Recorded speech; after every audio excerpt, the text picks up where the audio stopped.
युद्ध के मैदान में इसे भयंकर स्थिति में योग युक्त हो सकता है। अब पीस माइंड पीस है, उस टाइम तो शांति है, तो उसमें जल्दी हो जाना चाहिए था योग युक्त, जबकि बिजली गिर गई। वास्तविकता यह है कि श्री कृष्ण जी ने योग ज्ञान पता ही नहीं ना उन्होंने बोला। उन्होंने फिर आगे इसमें अपने सत्र का ज्ञान दे रखा, वो गीता से मेल भी नहीं खाता। इससे आगे गीता है अलग से लिखी हुई है, वो तो गीता से मेल भी नहीं खाता, कह भी नहीं मिलता आपस में। तो कहने का भाव यह है कि श्री कृष्ण में प्रवेश कर कई काल बोल रहा था। इसके बहुत से प्रमाण हैं। अब पहले तो ये प्रसंग क्लियर करता हूं कि जैसे अब श्री कृष्ण में प्रवेश करके काल बोला था, और ये काल कौन है? ये ब्रह्मा विष्णु महेश के पूज्य पिताजी हैं। और गीता अध्याय नंबर 4 के श्लोक नंबर 5 और 9 में ये क्या कहता है कि अर्जुन तेरे और मेरे बहुत जन्म हो चुके, तू नहीं जानता, मैं जानता हूं। मेरे जन्म और कर्म अलौकिक है। इसके कर्म अलौकिक कैसे है? जैसे श्री कृष्ण में प्रवेश करके प्रेत की तरह गीता का ज्ञान बोल दिया।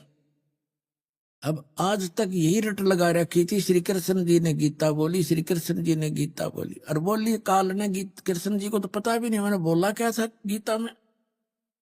श्रीमद् भगवत गीता अध्याय नंबर 7 के श्लोक नंबर 24 और 25 में ये स्पष्ट करता है गीता ज्ञानदाता कि अर्जुन, ये बुद्धिहीन मनुष्य जो सामने खड़े हैं आज, ये सोच रहे होंगे कि मैं श्री कृष्ण हूं।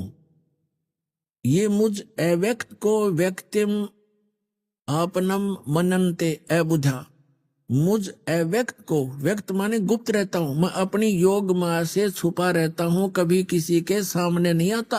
और श्री कृष्ण जी तो सामने खड़े थे। श्री कृष्ण होते ये वचन कहते तो वो तो सामने खड़े थे, वो छुपे का।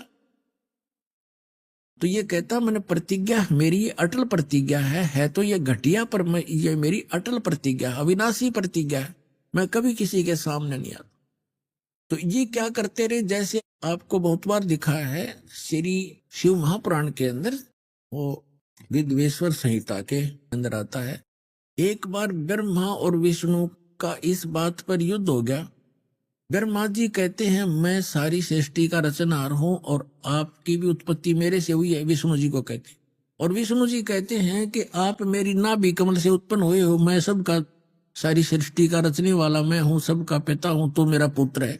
ब्रह्मा जी कहते विष्णु जी को तू मेरा पुत्र है। अब इनको ये भ्रम कैसे हुआ? इनको ये भ्रम ऐसे होता है जैसे ऋषि लोगों ने